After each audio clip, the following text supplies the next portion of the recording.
Seja muito bem-vindo ao segundo episódio do Money Creators, o canal que vai mostrar para você que todos nós temos a capacidade de gerar valor e construir riqueza.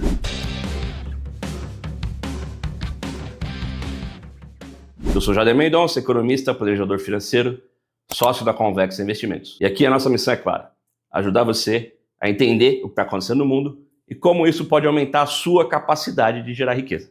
Assim você pode se planejar estrategicamente e se posicionar da melhor forma nesse contexto global que a gente vive. Então vem comigo, porque planejar liberta. E não se esqueça, se inscreve no canal, ativa as notificações e compartilha esse nosso conteúdo, porque juntos a gente vai mais longe. Agora vamos ao que interessa.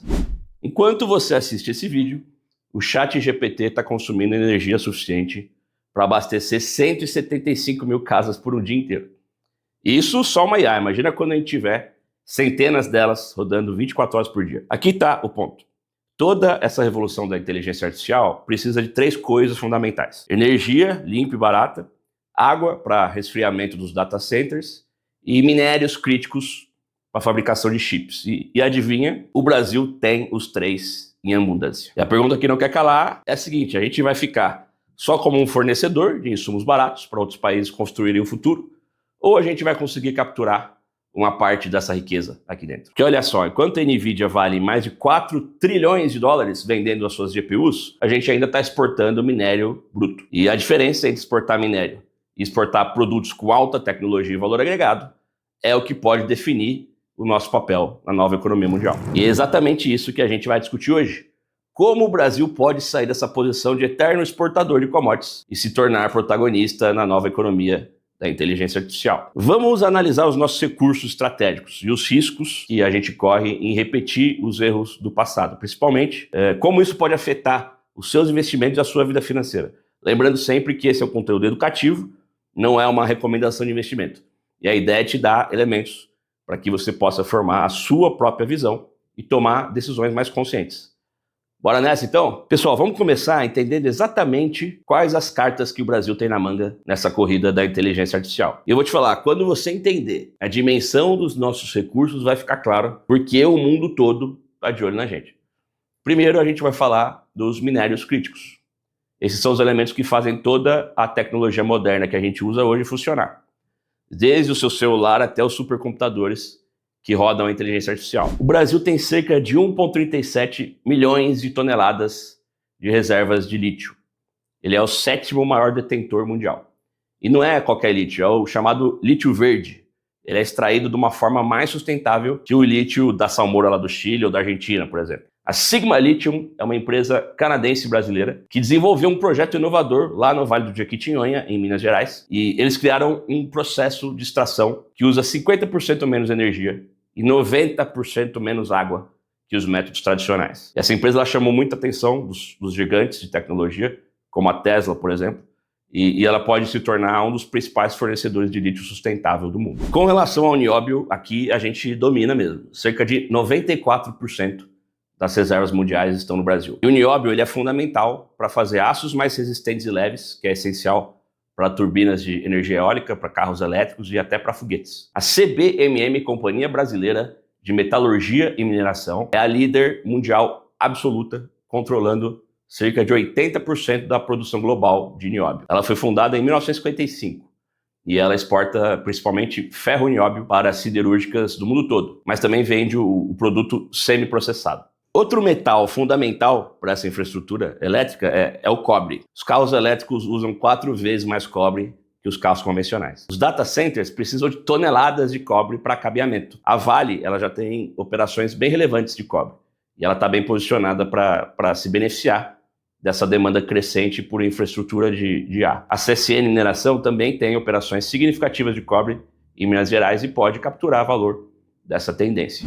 E o grafeno, hein? O Brasil possui uma das maiores reservas de grafeno do mundo. E aqui está uma das apostas mais interessantes para o futuro dos semicondutores. O grafeno surge como o principal candidato para substituir o silício na fabricação dos chips. E as vantagens são impressionantes. Transistores 10 vezes mais rápidos, que consomem menos energia e são 200 vezes mais resistentes do que o aço. Pesquisadores brasileiros, especialmente do laboratório do Mackenzie e da Universidade Federal de Minas, já conseguiram fabricar semicondutores de grafeno que são funcionais e resolvem vários desafios técnicos fundamentais. E o mais promissor é que eles mostram compatibilidade com os métodos convencionais de produção. E a gente não pode deixar de falar das terras raras.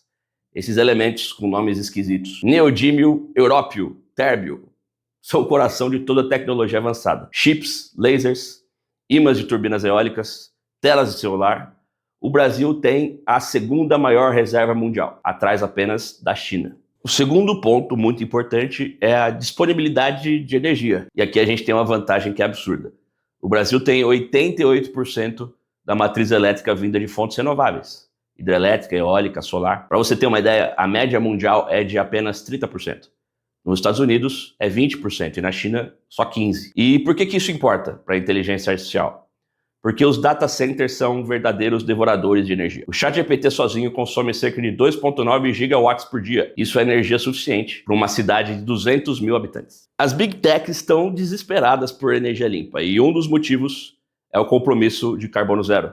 É uma agenda que foi criada por vários organismos internacionais, dentre eles a ONU e os governos que assinaram o Acordo de Paris e o Fórum Econômico Mundial. O objetivo desse acordo é alcançar a neutralidade de carbono até 2050 e limitar o aquecimento global a 1,5 graus. Na prática, isso significa que as empresas precisam reduzir drasticamente as suas emissões e os data centers consomem energia demais para ignorar esse compromisso. E olha que impressionante, a Microsoft já anunciou que vai investir 14,7 bilhões de reais no Brasil até 2028, focando em data centers.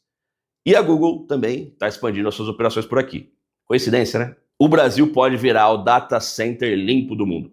Enquanto outros países queimam carvão para rodar a inteligência artificial, a gente pode fazer isso com uma energia 100% renovável. E agora a gente vai falar do terceiro recurso, que talvez seja o mais subestimado, a água. Os data centers precisam de refrigeração constante.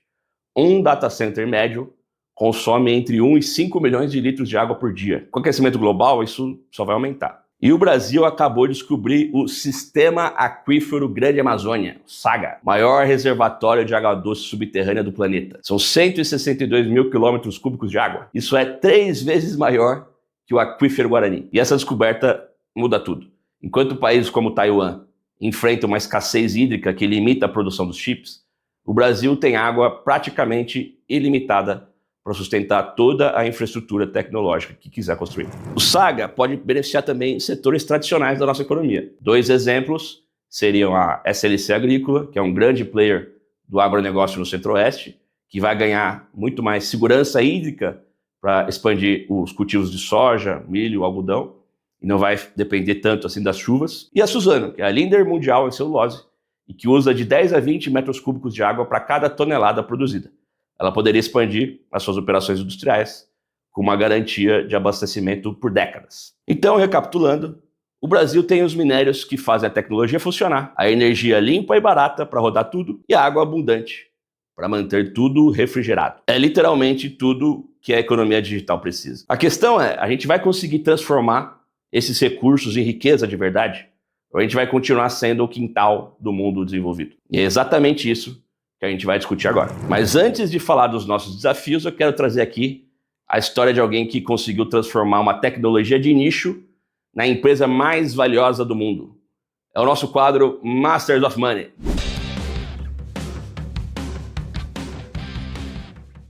Se tem alguém que pode falar sobre transformar uma tecnologia de nicho em um império global, esse cara é o Jensen Huang, CEO da NVIDIA.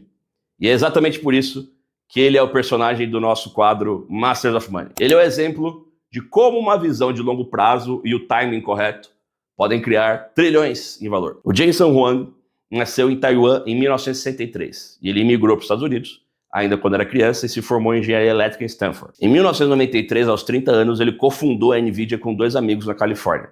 E a ideia era simples: criar chips gráficos melhores para jogos de computador. Nos primeiros anos, a NVIDIA quase quebrou várias vezes e o mercado de placas gráficas era nichado e dominado por grandes empresas. A concorrência era brutal. Huang conta que houve momentos em que a empresa estava a 30 dias da falência. Mas ele tinha uma visão diferente. Enquanto todo mundo via placas gráficas como um produto para gamers, o Jensen Huang enxergava o potencial de processamento paralelo para muito além dos jogos. O ponto de inflexão veio em 2006, quando a NVIDIA lançou a CUDA, uma plataforma que permitia usar as GPUs para computação em geral, não só para gráficos. Na época todo mundo achou que era uma loucura, porque cientistas e pesquisadores usariam placas de vídeo. Jensen Huang apostou tudo na CUDA, mesmo sem ter mercado garantido. A empresa investiu bilhões em pesquisa e desenvolvimento, quando ainda era uma empresa relativamente pequena. Wall Street criticou, os analistas duvidaram, mas ele manteve o seu foco, porque tinha visão. A genialidade foi perceber que mesmo os chips que renderizavam gráficos em jogos poderiam acelerar cálculos complexos, desde simulações científicas até, mais tarde, a inteligência artificial. Quando o boom da IA chegou, lá na década de 2010, a NVIDIA estava anos à frente da concorrência. Empresas como Google, OpenAI e Meta descobriram que as GPUs da NVIDIA eram perfeitas para treinar os seus modelos de IA. O ChatGPT roda em chips da NVIDIA, Midjourney também NVIDIA. Praticamente toda a IA generativa que você usa hoje depende da arquitetura de Jensen Huang. Hoje a NVIDIA vale mais de 4 trilhões. Mais do que a Apple, mais do que a Microsoft. Jensen Huang se tornou um dos executivos mais ricos do mundo. E o mais impressionante, ele nunca vendeu as suas ações. Ele sempre acreditou no potencial de longo prazo da empresa. A NVIDIA saltou de 60 bilhões em 2022 para mais de 120 bilhões em 2024. A margem de lucro, mais de 70% em vários trimestres. Isso significa que para cada $1 vendido, eles ficam com 70 centavos de lucro líquido. E aqui está um paralelo importante com o Brasil. O Jensen Huang não se contentou em vender chips gráficos básicos. Ele agregou valor, criou uma plataforma, construiu um ecossistema e um império. Enquanto isso, o Brasil ainda exporta minério de lítio bruto, mesmo tendo empresas como a Sigma Lithium, desenvolvendo processos sustentáveis e inovadores. A diferença entre ser NVIDIA e ser simplesmente um fornecedor de lítio é justamente essa: visão, investimento em pesquisa e capacidade de transformar recursos em tecnologia de valor agregado. Jensen Huang mostrou que não basta ter a tecnologia, é preciso ter o timing, a visão de longo prazo e a coragem para investir antes do mercado entender o potencial. E a pergunta que fica é se o Brasil vai aprender essa lição a tempo. E falando em lições que precisamos aprender, vamos agora discutir os riscos que o Brasil corre de repetir os erros do passado. Porque ter recursos é uma coisa, agora saber o que fazer com eles é outra completamente diferente. Vamos falar da realidade. Ter recursos não garante sucesso. O Brasil é mestre em desperdiçar oportunidades históricas. O primeiro grande risco que a gente corre é o mais óbvio: continuar fazendo o que a gente sempre fez. Exportar a matéria-prima a preço de banana e importar produtos com valor agregado a preços muito maiores. Um dos exemplos disso é o petróleo. Quando a gente descobriu o pré-sal, uma das maiores reservas do mundo, o que a gente fez? Exportou petróleo cru e importou combustível refinado. É o que a gente faz até hoje. É a lógica do colonialismo econômico. Com os minérios críticos, o risco de acontecer o mesmo é gigantesco. Exportar lítio bruto e importar baterias prontas. A CBMM, Companhia Brasileira de Metalurgia e Mineração, exporta ferro nióbio semi-processado. Mas quem lucra mesmo são as empresas que transformam isso em componentes de alta tecnologia. E por que isso acontece? Porque o Brasil não consegue dar esse salto e aumentar o valor agregado dos seus produtos. A resposta está nos nossos desafios estruturais. A carga tributária brasileira para empresas de tecnologia é elevada e vai continuar alta mesmo depois da reforma tributária agora de 2025. Com as novas regras, companhias de TI ou de Software as a Service vão passar a recolher alíquotas entre 25% e 31,5% sobre o lucro. Em Singapura, a alíquota é de 17%. Na Irlanda é 12,5%. Como é que a gente compete? A burocracia é muito grande e para importar equipamentos especializados em pesquisa, o processo pode levar meses. Como desenvolver tecnologia de ponta nesse ambiente? Não há uma política industrial de Estado consistente. Cada governo muda as regras, programas de incentivo à inovação são criados, outros são descontinuados ou reformulados. Falta visão de longo prazo e continuidade nas políticas públicas. E a gente tem também uma grande deficiência em capital humano. A gente forma poucos engenheiros especializados em microeletrônica. Sem mão de obra qualificada, fica difícil agregar valor aos nossos recursos naturais. E tem um ponto mais sutil. Quando um país fica muito dependente de exportar matéria-prima, a própria moeda se valoriza e prejudica outros setores, a famosa doença holandesa. Aconteceu com a Holanda e o seu gás natural lá nos anos 70. A receita das exportações de gás valorizou tanto a moeda que destruiu a indústria manufatureira. No Brasil, a Petrobras descobriu o pré-sal. E o que fizemos? Continuamos exportando petróleo cru e importando combustível refinado. Se a gente fizer isso com o lítio, com o nióbio, com terras raras, a gente pode sofrer da doença holandesa 2.0. Muita receita de exportação, mas pouco desenvolvimento tecnológico real. Mas há esperança. É importante lembrar que o Brasil já provou que consegue criar empresas de valor agregado quando há visão estratégica. A Embraer é um dos mais conhecidos exemplos de sucesso da indústria brasileira. Ela foi criada como uma estatal em 1969, fruto de um projeto estratégico do governo para desenvolver a indústria aeronáutica nacional. A empresa consolidou sua própria tecnologia ao longo das décadas e foi privatizada nos anos 90. Atualmente, ela é a terceira maior fabricante mundial de jatos comerciais, atrás apenas da Boeing e da Airbus. E é o líder global no segmento de aeronaves regionais. Mais de 90% da sua produção é exportada, com destaque para jatos regionais de alta tecnologia, consolidando o Brasil como exportador de bens sofisticados, não apenas de commodities como o alumínio bruto. Vamos citar mais um exemplo. A WEG saiu de Jaraguá do Sul e virou referência mundial em motores elétricos e automação industrial. Ela investiu pesado em pesquisa, em formação técnica e hoje exporta tecnologia avançada para mais de 100 países. É exatamente o tipo de empresa que agrega valor aos nossos recursos minerais. E temos também um exemplo na área do petróleo. A Braskem transformou petróleo e gás em produtos petroquímicos de alto valor agregado. E tem plantas no Brasil, Estados Unidos, México e na Alemanha. Ela não exporta petróleo cru, exporta polímeros e bioplásticos que abastecem indústrias globais. É por isso que empresas de maior valor agregado, como a Embraer, a WEG e a Braskem, são estratégicas. Elas mostram como inovação e tecnologia podem gerar muito mais receita e impostos que simplesmente exportar minério cru. Esses casos provam que quando há investimento em pesquisa, formação técnica e visão de longo prazo, o Brasil consegue competir globalmente. A questão é a seguinte: a gente vai replicar esses sucessos ou a gente vai continuar desperdiçando as oportunidades? E não somos os únicos que enfrentam esse dilema. Vários países ricos em recursos naturais já passaram por essa encruzilhada. Alguns conseguiram fazer essa transição. Outros ficaram presos na armadilha das commodities. Vamos ver o que a gente pode aprender com quem acertou. A Noruega descobriu petróleo no Mar do Norte nos anos 60 e podia ter virado só mais um país exportador. Mas eles fizeram diferente. Criaram um fundo soberano que hoje vale mais de 1,7 trilhão de dólares. O maior fundo soberano do mundo. E a regra é simples. Só podem gastar 3% dos rendimentos do fundo por ano. O resto fica investido no mundo todo. Ações, títulos, imóveis. E o resultado? Mesmo quando o petróleo acabar, a Noruega vai continuar rica. E tem mais, eles usaram a receita do petróleo para investir pesado em educação, tecnologia e energia renovável. Hoje, são líderes mundiais em carros elétricos e energia limpa. A Austrália é outro caso interessante.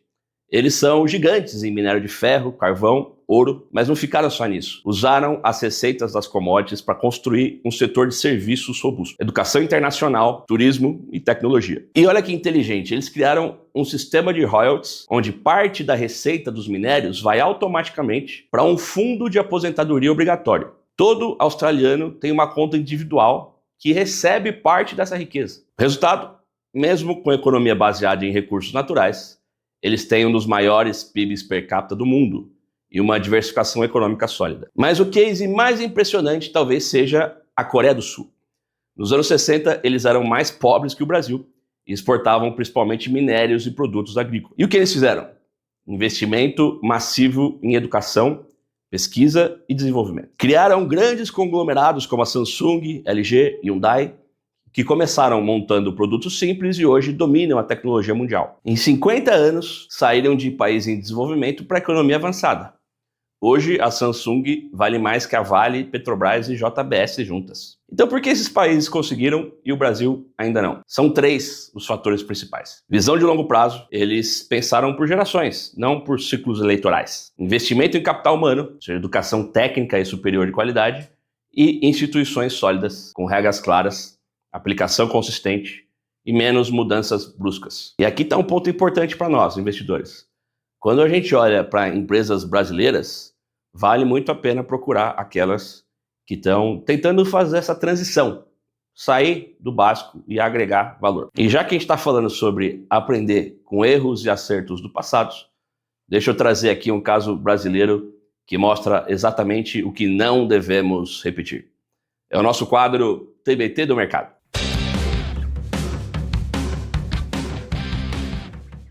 Agora nós vamos apresentar o nosso TBT do mercado, porque olhar para o passado faz a gente evitar os mesmos erros no futuro.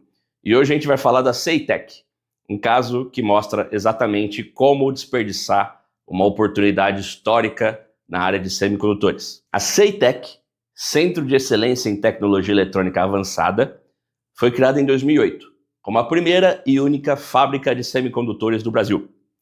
A ideia era ambiciosa, produzir chips nacionais para reduzir a nossa dependência tecnológica e criar uma indústria estratégica no país. O investimento inicial foi robusto, mais de 500 milhões em equipamentos e infraestrutura. A fábrica ficava em Porto Alegre e tinha capacidade técnica para produzir chips de 0,35 micrômetros. Não era tecnologia de ponta mundial, mas era um começo importante. Os problemas começaram cedo. O primeiro erro foi a falta de foco estratégico. A Ceitec tentou atender vários mercados ao mesmo tempo. Chips para cartões de crédito, identificação por radiofrequência, automação industrial. Em vez de dominar um nicho específico, ela se dispersou. O segundo erro foram as mudanças políticas constantes.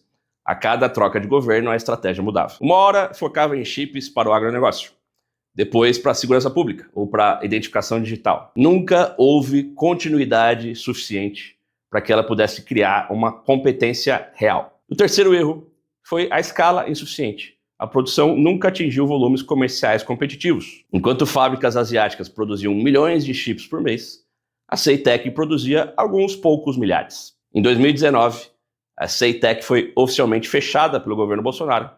Em 2021, foi parcialmente reativada.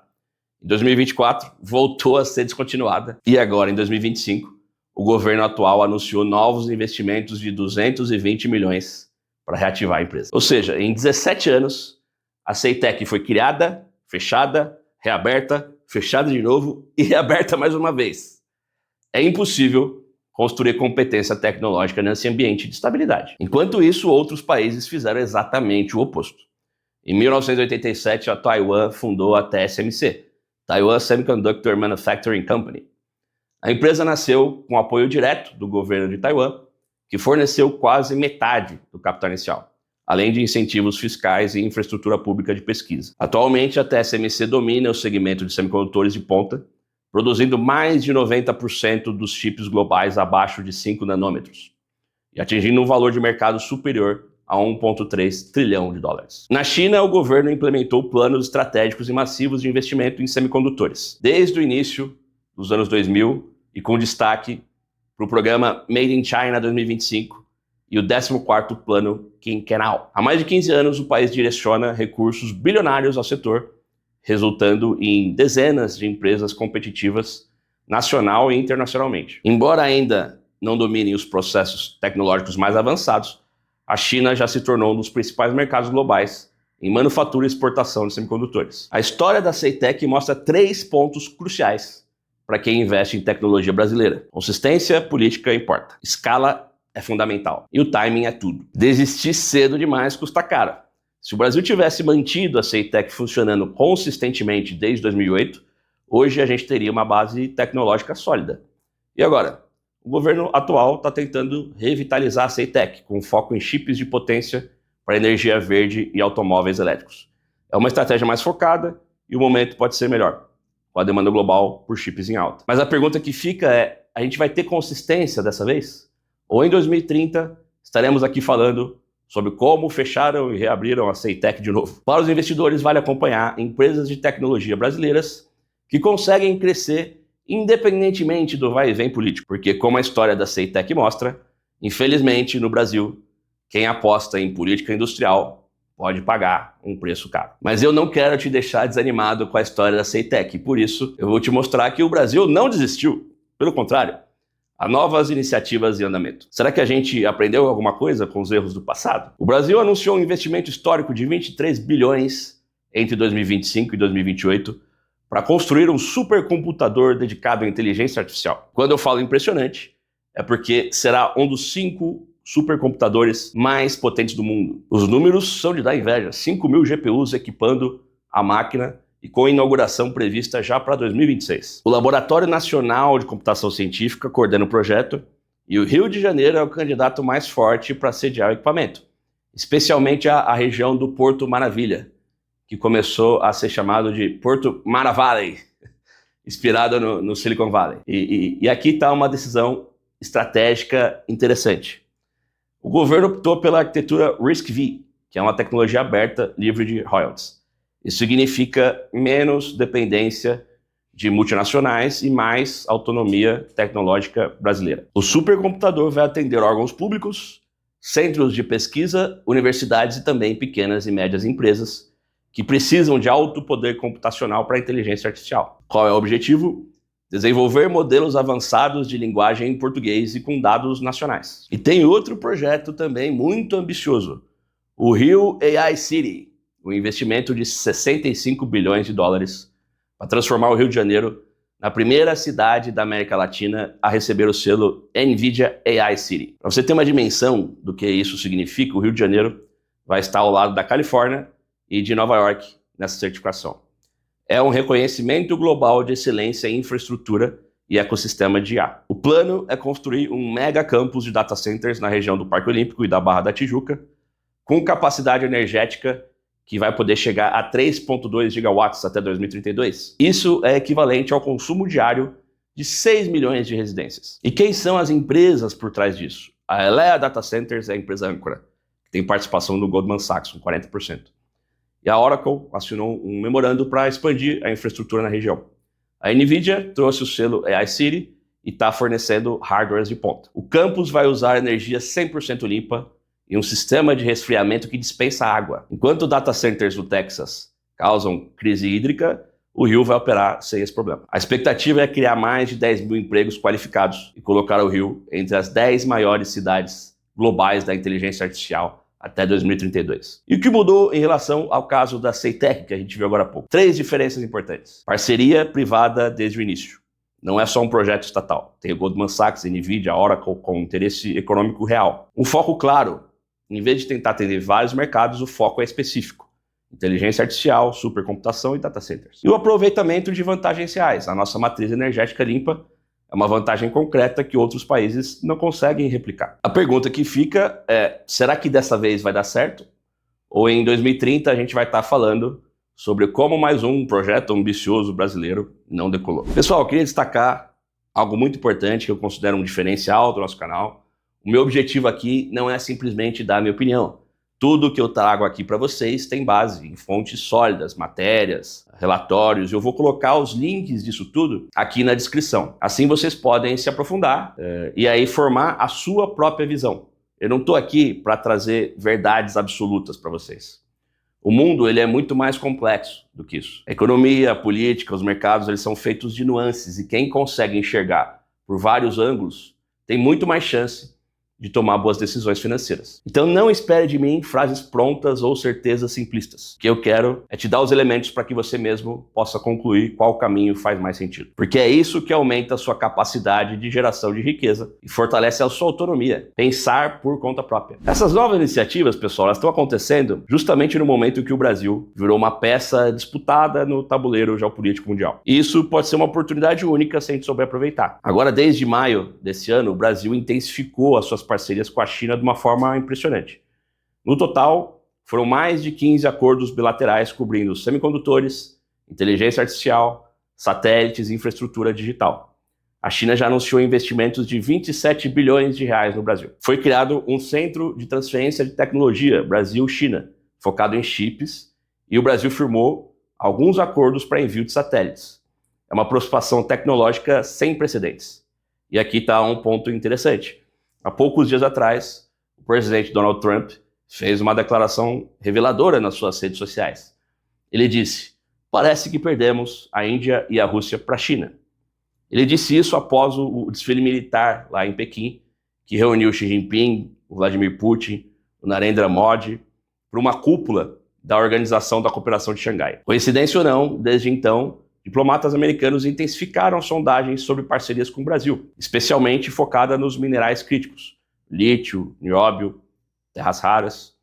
O governo americano percebeu que precisa de alternativas à dependência chinesa, mas ainda não há propostas formais dos Estados Unidos. E tem mais, o Brasil firmou o Plano Ação Brasil-Vietnã 2025-2030, agora em julho de 2025, durante a cúpula dos BRICS. Por que o Vietnã importa? Eles são hoje o terceiro maior exportador asiático de semicondutores para os Estados Unidos, atrás só de Taiwan e da Malásia. Empresas como a Nvidia e a Intel têm grandes fábricas lá no Vietnã. E o Brasil quer aprender como eles saíram de uma economia agrícola para uma potência em semicondutores em apenas 20 anos. A gente tem grandes oportunidades na transferência de tecnologia, atração de investimentos bilionários, inserção nas cadeias globais de valor e fortalecimento da autonomia tecnológica do nosso país. Mas também há grandes riscos envolvidos. Dependência excessiva da China, pressões tarifárias dos Estados Unidos, nossas fragilidades regulatórias. O Brasil está preparando uma política nacional de minerais críticos para buscar manter a sua autonomia e negociar em melhores condições com as duas superpotências. Especialistas defendem a diversificação de parcerias para evitar dependência estratégica excessiva. A questão é a seguinte: a gente vai conseguir aproveitar essa janela de oportunidade sem repetir os erros do passado? O Brasil está literalmente no meio de uma guerra comercial entre duas superpotências. Isso pode ser a nossa maior vantagem estratégica em décadas, ou a nossa maior armadilha. A China oferece tecnologia e investimentos massivos, e os Estados Unidos são o maior mercado consumidor do mundo.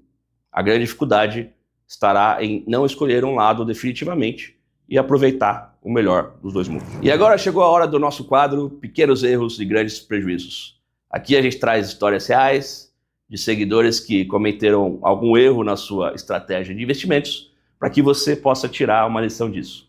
Porque é mais barato aprender com o erro dos outros do que com o nosso próprio erro.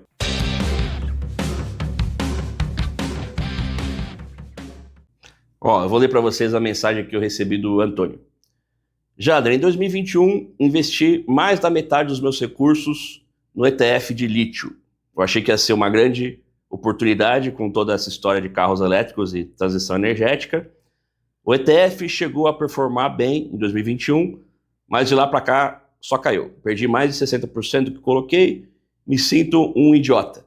Como faço para recuperar isso? É bem comum receber esse tipo de mensagem. O erro do Antônio foi achar que uma tese que realmente é promissora iria se transformar em lucro no curto prazo sem nenhuma volatilidade no meio do caminho. Esse é o tipo de pequeno erro que vira um grande prejuízo. Mesmo com uma tese macro que é correta, a estratégia dele e o timing fizeram muita diferença. O principal erro do Antônio foi o tamanho da posição. Ele concentrou uma grande parte dos seus investimentos num ETF que é de alto risco. Vamos lá, Antônio. Primeira coisa, não se sinta um idiota. Esse erro que você cometeu acontece com muita frequência. Você apostou numa tese que tem, inclusive, uma alta probabilidade de estar certa no longo prazo. As estimativas do mercado são de que a demanda por lítio deve seguir aumentando. Mas a gente precisa fazer uns ajustes aí na sua estratégia. Você deve evitar o erro de, na emoção, sair vendendo toda a posição ou de dobrar a aposta para tentar recuperar. Essas duas coisas podem piorar bastante a sua situação. Como você disse, colocou mais da metade dos seus recursos nesse ETF, a gente vai precisar ajustar o tamanho da sua posição. Eu acho complicado você ter mais do que 5% do seu portfólio nesse ETF. E aí você realocaria o restante em outros ETFs mais amplos, como o do S&P, por exemplo. E o mais importante, Antônio, é aprender com essa experiência para nunca mais concentrar tanto patrimônio numa única aposta de um tema específico. A mensagem que fica é que mesmo os setores promissores, como a inteligência artificial, a energia renovável, o lítio, eles têm ciclos de alta e baixa. Por isso você tem que estar adequadamente diversificado e com uma posição adequada dentro do teu portfólio para conseguir administrar isso, porque o hype ele é passageiro, mas o prejuízo não é. Pessoal, a gente falou bastante sobre energia no episódio de hoje, como as Big Techs vão precisar muito de energia limpa e barata para rodar os seus data centers e tal. Mas não são só as Big Techs que precisam de energia barata. Pequenas e médias empresas brasileiras também podem se beneficiar de estratégias para reduzir os seus custos com energia. E é sobre isso que nós vamos falar no nosso quadro Casos de Finanças.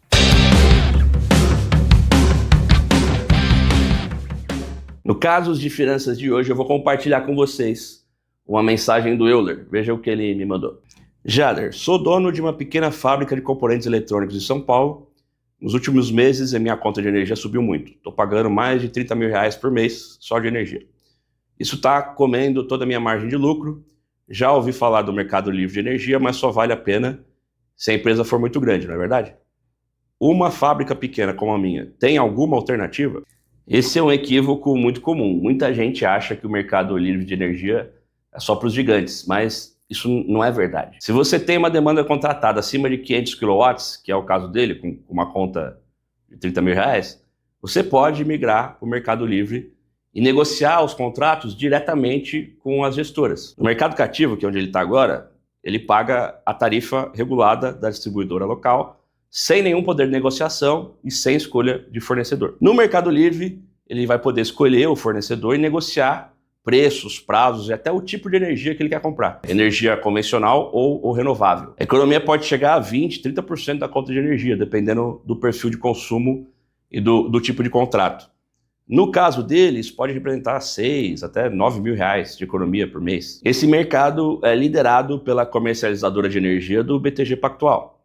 Em seguida, vem a comercializadora do Santander. Em terceiro lugar, vem a Raizen Power.